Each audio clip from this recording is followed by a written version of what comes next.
Well, hello everyone, and welcome back to Adrian's Digital Basement. It's Wednesday, so you know what that means. Yep, it's time for another midweek mini mail call. We're getting near the end of the packages that were sent in the last batch that I opened up, which is kind of stuff from the end of December into January. In fact, I think I opened up these items at the end of February. So if you haven't seen your item, don't worry, there are still a few more things that I haven't shown yet, not to mention a few things from last year. I did just pick up a couple things from the P.O. box, so the stack of stuff of more recent things that I haven't opened yet is getting bigger and bigger, so I'm going to try to open those all up soon. So don't worry about that. There'll be plenty of more content to keep making these videos. In addition, at the P.O. box, I just picked this up, which is almost certainly my 100,000 subscriber silver play button from YouTube. So we'll be taking a look at this as soon as we start this video. So that's enough talking from me. Without further ado, let's get right to it.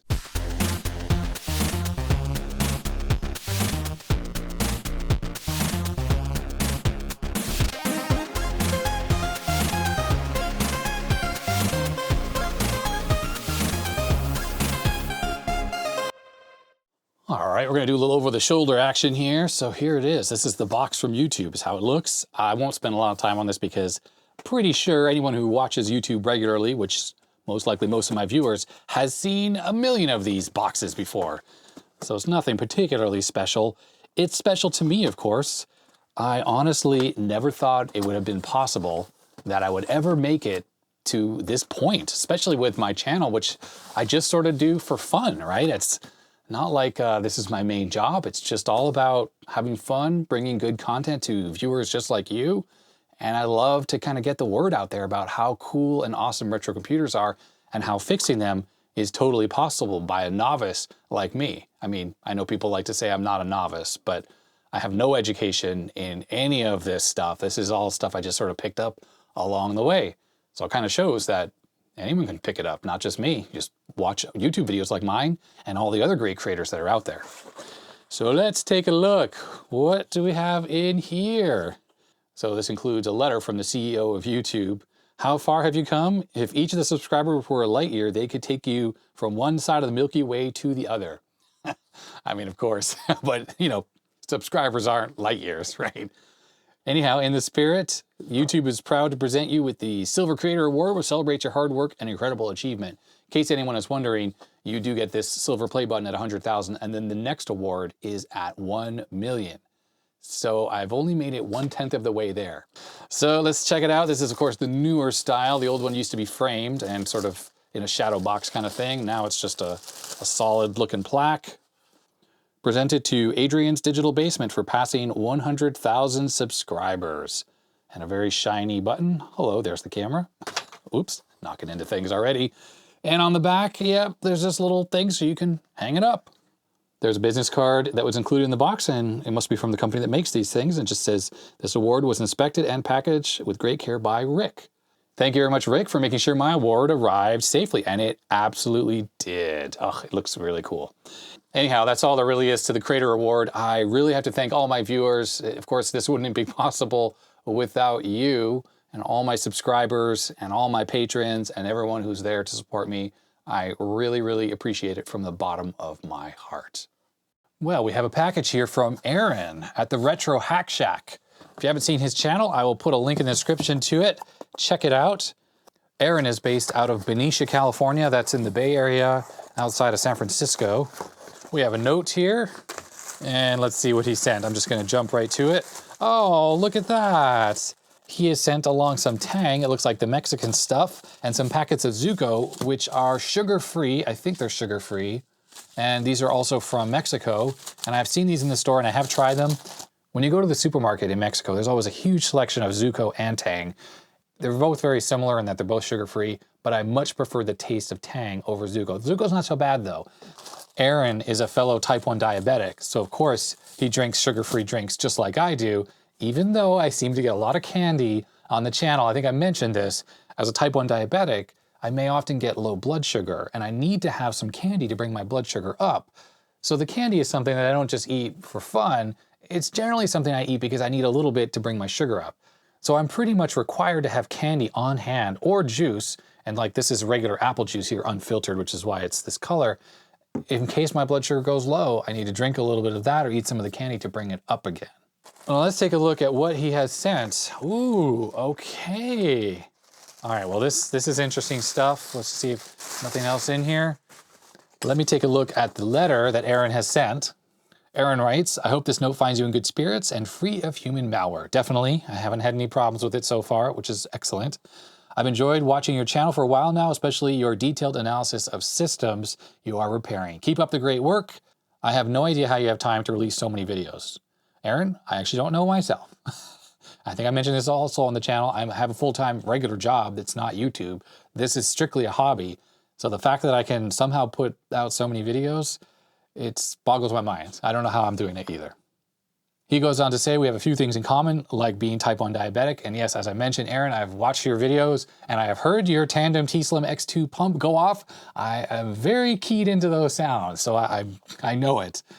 Shame on you for eating all that candy. He puts a little happy face. However, I have to thank you for your tip on the Mexican Tang. It is now my go-to drink and I don't have to feel guilty about it since it's sugar-free. While the Mexican groceries close to where I live in the Bay Area don't carry Tang, they do carry Zuko and Class. Yeah, Zuko here. And Class is K-L-A-S-S. That's one of the other ones, which are similar, but not quite as tasty. See, you'd almost think that I read his letter before when I was talking about the Tang versus Zuko, right? I hadn't read his letter, but I could tell you, having tried these drinks, that the Tang is better. I have enclosed some 1-quart packets in case you still haven't gotten them from Mexico. Tip, if you mix a patch of red grapefruit with pear and you get Asian pear, it's delicioso. The human malware situation really is bumming me out. I'm usually in Mexico at least once a year, and I have family there who comes to the US as well, so I often have them bring me some of this stuff when they come to the US, but when I go there, I also go shopping to the supermarket and I stock up. Well, I haven't been, so I'm running out, and I'm probably just gonna have to order some. When you're in Mexico, these packets are very, very inexpensive. We're talking like 10 US cents each. So I can literally buy like 100 packets of it and it costs me $10. And that easily lasts me a year or so between my trips to Mexico. As I mentioned now, I looked up in my cabinet upstairs in the kitchen and I'm down to maybe 10 or 15 packets left. Plus, I usually buy an assortment of flavors and I generally use up the flavors I like the most. So the ones that are left are the ones that I like a little bit less. Aaron goes on to say, we seem to have grown up close to each other as well. He heard that I'm from Montreal. I've mentioned that in videos. He grew up across the border in Plattsburgh, New York. And I mean, this is my kid brain here trying to recollect. I am pretty sure that Plattsburgh has a TV channel, maybe channel 22. And that was a US channel we used to be able to pick up in Montreal, rather staticky unless you had a good antenna. But I'm pretty sure Plattsburgh was the closest little city across the border from Montreal if you did need to go into the US for a particular reason. He says we used to go up to La Ronde, which is an amusement park in Montreal where they have roller coasters and stuff like that. We used to go to La Ronde at the end of every school year for some fun. And yeah, luckily for me in Montreal, I could get to La Ronde, the amusement park, on the bus, on the city public transportation. So it was really easy for me, and I had a bus pass when I was a kid growing up. So me and my friends, we could just go down there anytime we saved up enough money for tickets or whatever, and could go have fun at the amusement park on our own. I'm not actually sure my father ever knew that I used to do that, but there were more than one time I went to La Ronde on my own with friends, and I'm talking when I was like 10 years old. This was the mid-'80s though, so things are probably a little bit different than they are now when it comes to child safety and stuff like that.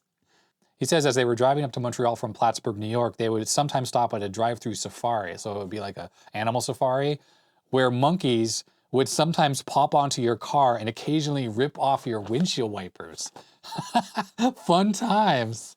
Anyhow, Aaron goes on to talk about what he has sent besides this drink mix stuff. He has sent me some 30-pin memory sockets because I do keep complaining about breaking the tabs off. And some of these look to have the metal tabs on them. He picked these up in San Jose at one of Silicon Valley's last big electronic surplus stores, Excess Solutions. That is cool, and he's included a picture on the back of it. The place looks massive. Now, we have a surplus store like this in Portland, but it is not anything like this size. It's probably a 1/10 the size. And I've been there plenty of times. It's called Surplus Gizmos. I've never seen SIMM sockets there, but that's amazing. He sent a really good little selection of them here. In fact, looking at these photos here, it looks like there's bins just filled with SIMM sockets. Aaron continues to say that he's also included this, which is an RGB2HDMI, which is a Raspberry Pi Zero solution to convert digital RGB and analog RGB into HDMI. Thank you very much for sending one of these. I have been meaning to try one of these out for the longest time. These things apparently work amazingly well and offer a really fantastic, super crisp image. And of course it's output HDMI via the Pi Zero. And then with these PCBs that connect to the Pi Zero, this gives you the digital and the analog support that you need. And I'm pretty sure these add-on boards are all open source hardware available on GitHub. In fact, he does have the GitHub link here. Of course, I'll put that in the description below and I'll allow you to make your own. But Aaron, thank you very much. I've been meaning to get some of these made up because I think this is pretty much the cheapest and most flexible solution for this type of thing. Okay, I think I've done enough talking. I'm gonna review these drink mix packets on my second channel, which I'm going to be putting the food review stuff and probably other random junk that I come up with on there that's very minimally edited or whatever. But let's take a closer look at this video transcoder stuff and of course these SIMM sockets on the bench.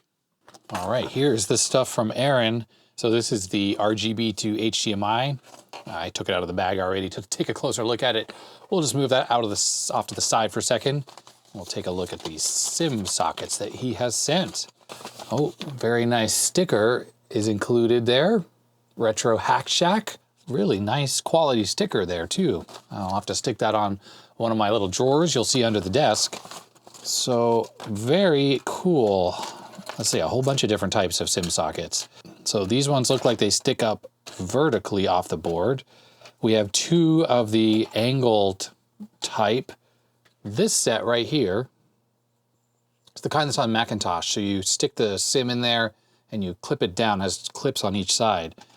This one seems very different though. See if I can show that close up.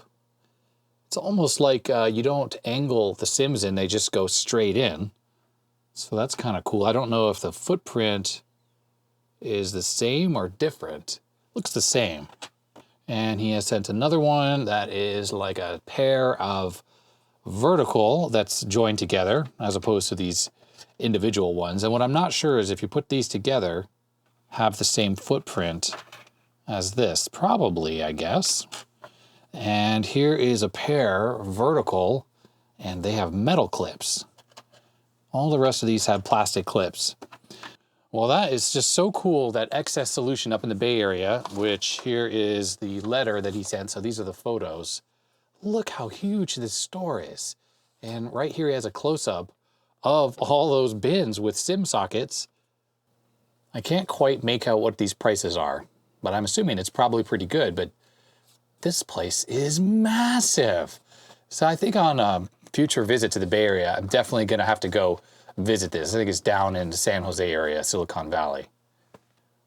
Aaron said in the near future, he's gonna be doing a video on XS Solutions. So take a look at his channel, Retro Hack Shack, and watch for that for the future. I personally am really curious to see your video, Aaron. Now, one thing about SIMM sockets, I've never actually successfully desoldered a SIMM socket. And what I worry about is that the motherboards that these are on are multi-layer, and multi-layer boards are hard to desolder stuff from. Soldering them would not be that difficult, but the desoldering is what I worry about. So if anyone has any tips for a novice like me on how to properly get these SIMM sockets off, please let me know. Whenever I take chips off of boards, especially multi-layer ones, I use a combination of the desoldering iron, so my Hakko, and then I also use hot air on the top side of the board before I lift the chip, just to make sure I don't rip traces as I pull it out. With sockets like these, I can't use my normal hot air method because the socket itself is covering the holes on the PCB with plastic, so these would just melt. You have to use some other method to make sure that you get all the solder out and it's heated up properly, especially the ground pins that will be on this.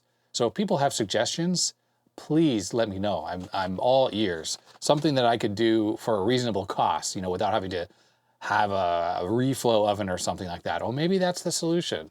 Like you put the entire board in the oven and heat it up to, I don't know, 100 degrees Celsius. You'd have to wear gloves handling the board after that, but then maybe when you use the Hako to desolder, it would actually work a lot better. Yeah, something like that. Please let me know if you have experience taking off SIMM sockets or anything that's really hard to get off a board. All right, next up is this thing here. So this is the RGB2HDMI. It's made up of several different parts here. So first off, here is the main component that is absolutely necessary. This is a Raspberry Pi. Now I'm noticing this is a Pi 0W, so this has Wi-Fi, which I really think is not necessary. This thing runs bare metal. I don't think it's running Linux. So having Wi-Fi is probably not necessary. I need to look through my stash of other Raspberry Pi Zeros, see if any of those are the non-Wi-Fi one, and maybe swap it with this. And then we have this board, which makes it all possible. So we have a CPLD right here, a Xilinx part, can't quite read the part number. RGB2HD, this is a 6/8-bit issue 3 board with a copyright date between 2018 and 2020. We have, of course, buttons here. We have a reset button, 3 switches, a couple LEDs. And on the bottom here, this is this connection that's already on here, which I am pretty sure this is what would plug into the back of a computer. So initially, this is going to be set up for hooking up to CGA type of display. So that's what's going on here. But there are various things you can do, and he sent me this little adapter here. It says 3/4 level analog RGB, YUV, and composite monochrome interface to RGB2HD. So I think, I'm not even totally sure. I haven't even tried any of this stuff. I think that comes off. This board connects up to this. Okay, like so. It's nice, it's keyed, it can only go on one way. So it's on there, and what's interesting is there's a set of pins there. You see those? And they go through that side of the PCB.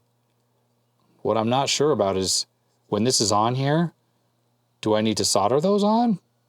If you do, that sort of sucks. That means this thing turns into analog all the time, or I can use digital. I wanted to be able to switch back and forth.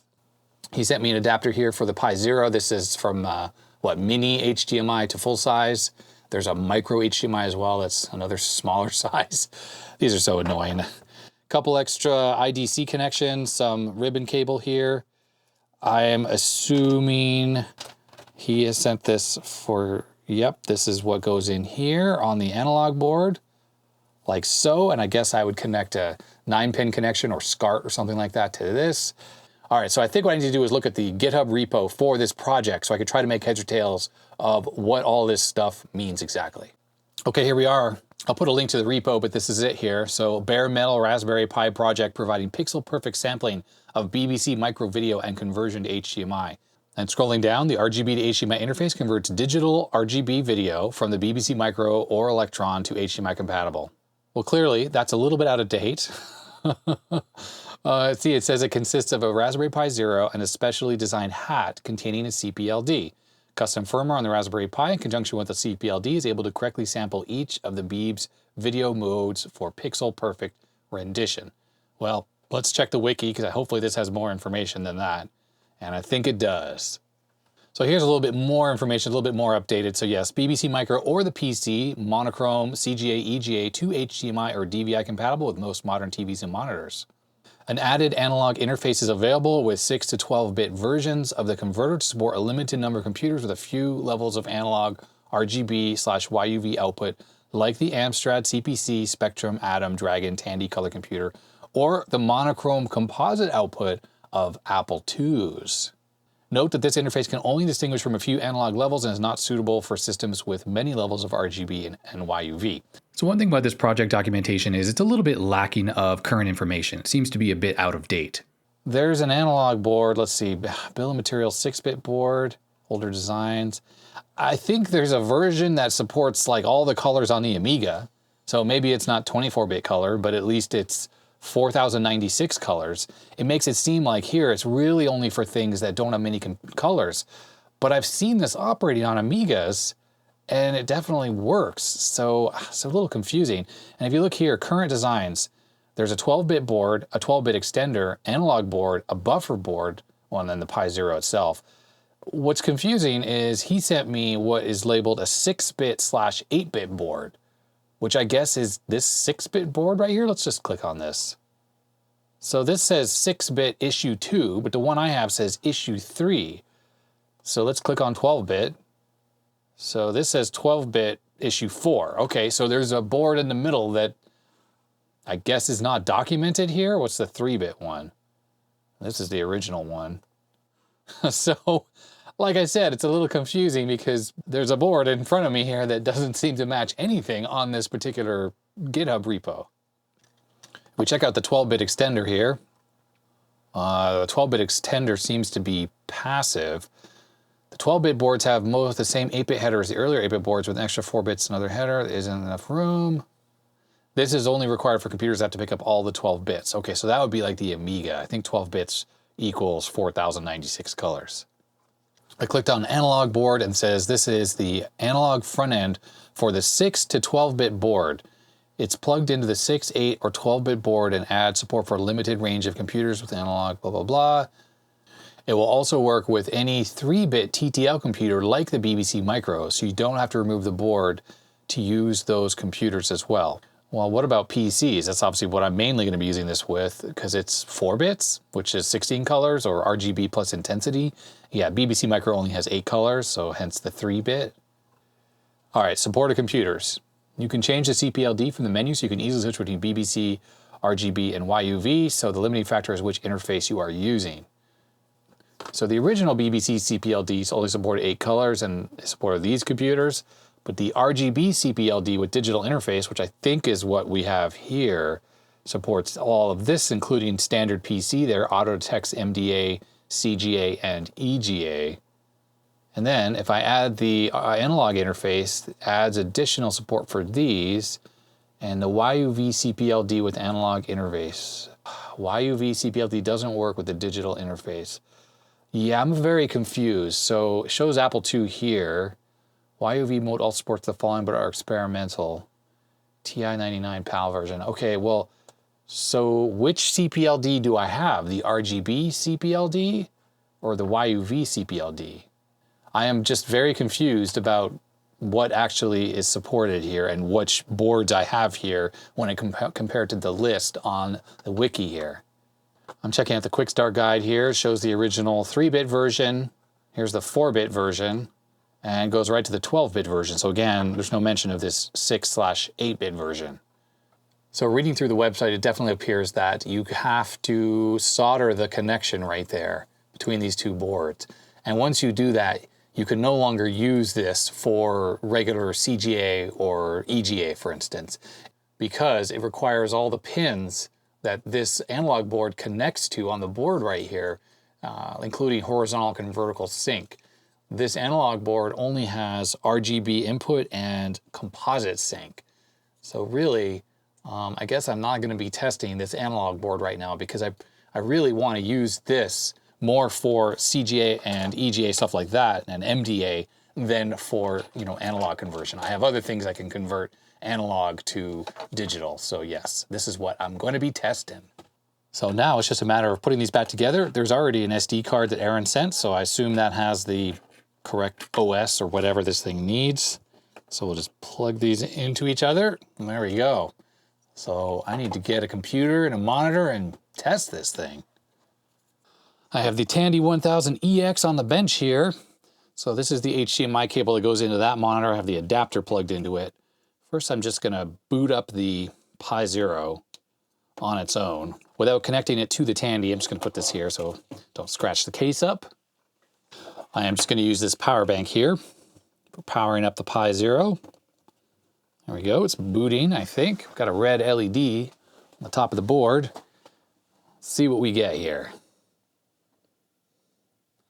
All right, auto switch, no profile matched, and a flashing green LED on the top there. Well, it is not connected, so let's push some of these buttons here. Ah, main menu, all right. So it looks like I can navigate up and down, info, palette, preferences. Oh, there's so many things here. So interface is 8/12-bit RGB, profile is standard PC, subprofile, CGA. All right, well that's gonna definitely match. So I have a cable here plugged into the back of the Tandy 1000. Let's plug this in. And power on the Tandy and see what happens. Well, it says 640K right at the top here. Let me get rid of this menu. There we go. Wow. Oh, it looks so crispy, so sharp. All right, well, right off the bat, I'm noticing it is off the top and the bottom. And that's specifically because the Tandy 1000 actually uses more lines of video than a regular CGA interface. It does this because the descenders on CGA, on a normal CGA display, kind of basically touch the character below. And on this, like there's a G here, it's not touching the 0. That's because the Tandy does that. But I'm gonna have to edit the profile to shrink this down so I can see the entire picture. Let's see, various profiles. ZX80, Acorn Atom, Acorn Electric, Amiga. It's rolling because, of course, the refresh rate is looking for 50 hertz, is not matching. Aquarius, Atari ST, Color Test, Color Genie.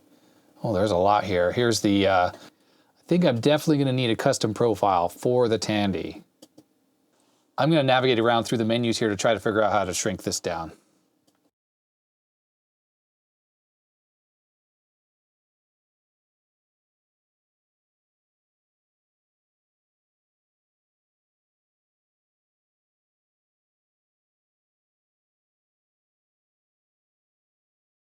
Well, I got it working, but I have borders on the top and the bottom. Not sure how to get rid of those, but it definitely is showing the entire screen now. And I do have to say that the video quality is incredible. It is so sharp and so nice looking. It's very, very, very impressive. The palette is perfect. We have the brown, which would be dark yellow otherwise. And it's vibrant and really, really wonderful. Inside the menu, you can definitely tweak the color palette. So yeah, we have the CGA color scheme. If I push the next button, there we go. It's switched out to just regular RGBI without that brown thing going on, which is very much a CGA thing, hence the dark yellow. You can kind of see the difference there. Nothing else changes. And this is just RGB ignoring the intensity bit. And there's all sorts of other color palettes to pick from. It looks like you can adjust the contrast and other things as well, including turn on artifact color. So let's turn that on. I'm curious. Okay, that is interesting. Looks horrible, of course.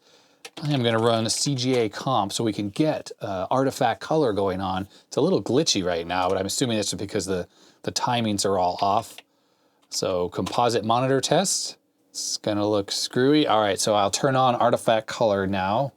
There it is. Artifact color being interpreted. Dark green, green, those colors aren't quite right. But that could be a lot to do with the way the Tandy outputs those bars, like from a sync perspective or whatever. Maybe it's something I can tweak as well. All right, we have a color phase control here, and that has done the trick. And I changed that to 3. Dark yellow, yellow, rose. Yeah, those are the perfect colors right there. So I gotta say, that is just really, really cool that works. And the only thing I can complain about is the text. It's a very literal interpretation of the artifact color. On a real monitor, the writing wouldn't have as much color fringing as you see here. It would be a little bit more solid. But the way this interprets the artifact color, from a digital signal, it's a bit literal. But the reality is, if it's black, white, white with 2 pixels and black, it should just be white. There shouldn't be any fringing on here. Well, anyhow, there is a lot to look at on this thing. Let's see how this works. The Tandy does emulate CGA really well, and that's why we're getting these moving scan bars. So yes, RGB to HDMI with a Pi is an incredible solution. There's a lot for me to discover on this thing, not to mention I haven't even used the analog board, which could work with the Apple II or does work with the Apple II. But this, the sharpness, the clarity, it's shocking. It's unbelievably nice. This is fantastic. Obviously, I have a lot of tweaking to do to get this profile right for the Tandy 1000. I am sure on a CGA actual PC it would work perfectly, monochrome, stuff like that, EGA as well. I find this incredibly useful. This is going to be such a useful thing. I have an upcoming project where I'm making a little display that hopefully is really going to help me hook up to all these old computers. And I'm going to use this thing for that particular project. So you'll see that coming up in the future. In addition, you may have heard of this. This is the MDA CGA EGA to VGA converter. It uses an FPGA and it's a sandwich between these two boards. I highly recommend you do not use one of these. This thing is terrible. I've showed this on my channel before. It has so much trouble properly digitizing the picture. It has controls on the top here for adjusting the geometry, but none of it saves. So once you adjust it, as soon as you switch to a different mode, it's all gone and the picture is all shifted off to the side and big borders. But the worst thing is the scaling. This has a frame buffer in here, obviously. The scaling it does is terrible. It's not bilinear filtering, it's sort of a nearest neighbor. So converting a 640 by 480 input, or say a 720 to 350 input like a monochrome, to what you'd be displaying on a VGA monitor, like 800 by 600, you get very uneven scaling where you have certain pixels that show up as 2 pixels and the others as 1. Overall, it's just ugly. It works, but it's ugly. This solution, on the other hand, this just looks perfect, absolutely perfect. So I highly recommend going with this solution if you have any need to display these digital TTL signals on a more modern monitor. So Aaron, thanks very much for sending this in. I really, really appreciate it. And these SIMM sockets and a cool sticker. If you haven't seen Aaron's channel, I recommend you check it out. There'll be a link in the description below. We have a package here. This one comes from Patrick in West Lafayette, Indiana. Hi to all my viewers in Indiana. It's a very densely packed priority mail package. Let's see what we got here. We have a note. Looks like some floppy disks and some electronics. Let's check out the note written on graph paper.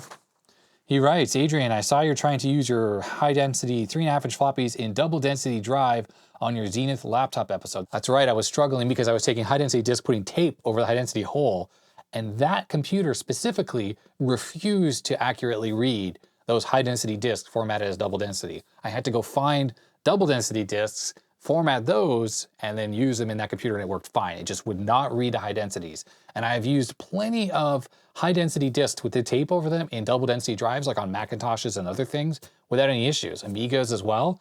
But for some reason, that Zenith laptop would not read anything that wasn't original double-density. He says that he's never had any luck doing the tape thing that I did. So what he has gone ahead and done is sent me a stack of double-density disks. That's very cool. So double density disks, of course, don't have a hole right here in the corner. That tells you that it's double density. So if you take a high density disk, you put tape over it, it tricks the disk drive into thinking that's a double density disk. From my understanding, the formulation of the magnetic media that's inside these disks is different between double density and high density disk drives. So that probably explains why it sometimes doesn't work. But like I had mentioned, I'd really never run into a problem where it didn't work putting the tape on it. That was the first time I'd ever had that issue.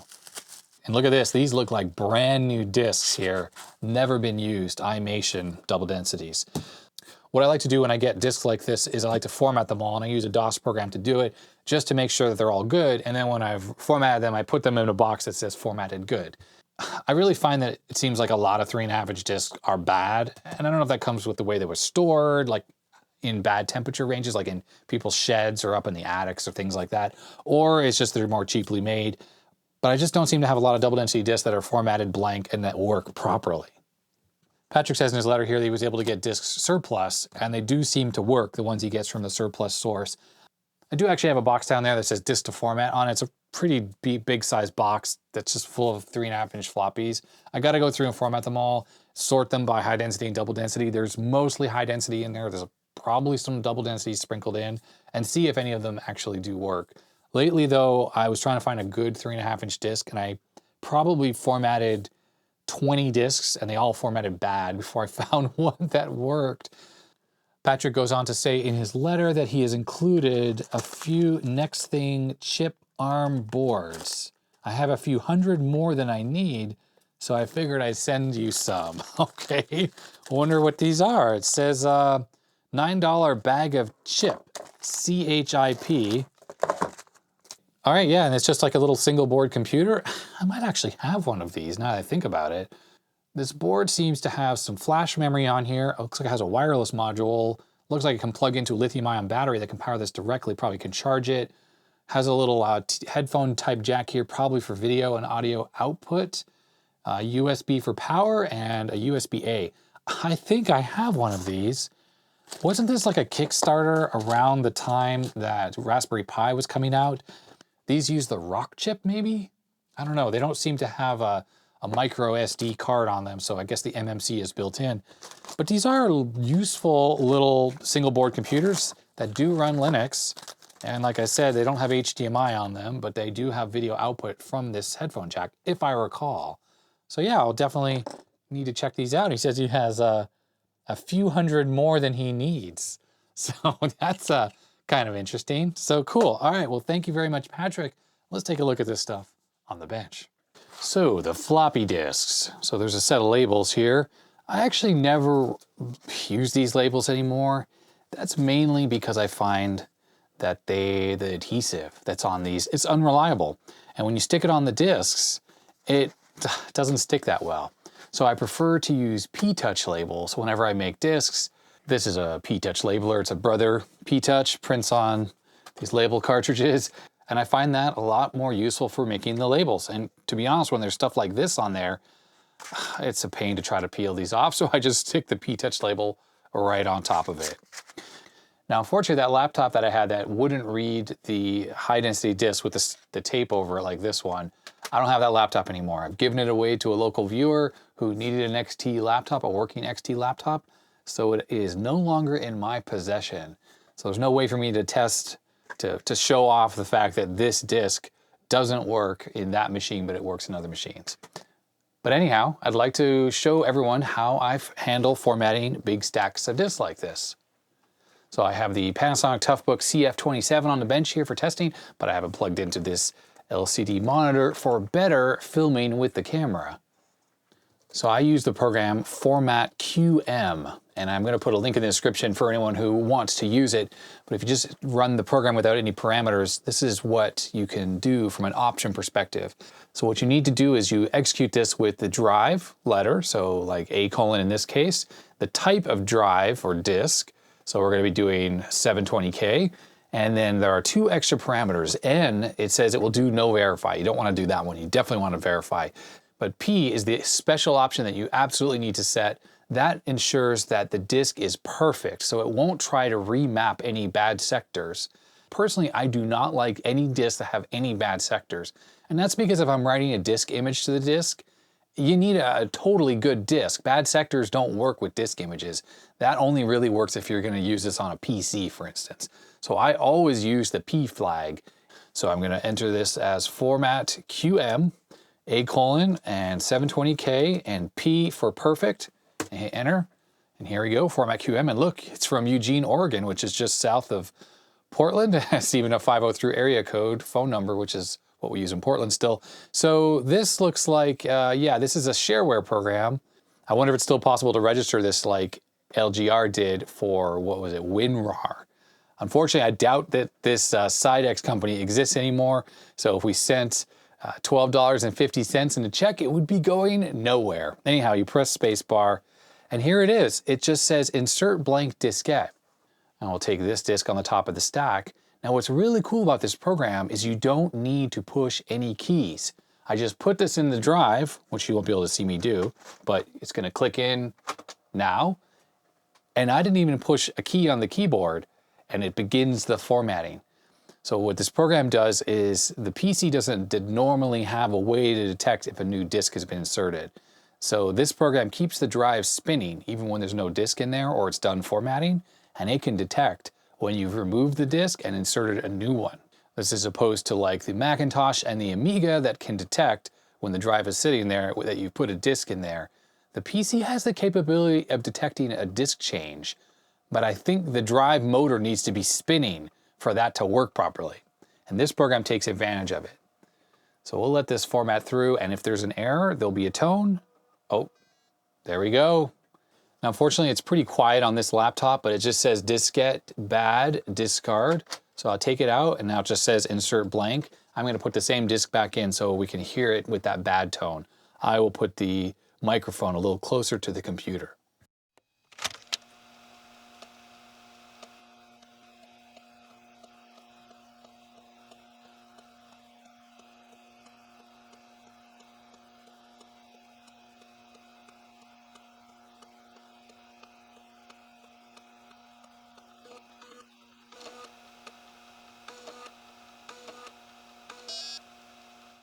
So that's it. It's told me that disk is bad. I just pop it out. And unfortunately, this disk goes into the trash can, which is under my desk. And I go to the next one. And you don't have to push any keys. You just stick it in and then you listen for the tone. A successful format will produce a different tone. So if you're doing this in the background and you have a speaker that's a little bit louder than the one on this laptop, you can be multitasking, doing some other work, and you just listen, and while you're working, if you hear the positive tone, take the disk out, stick it in a stack of good disk, put the next one in, or if you hear the bad tone, you just take it out, toss it in the trash, and move on to the next disk. It's fantastic, and I have formatted hundreds and hundreds of disks with this program, with this methodology.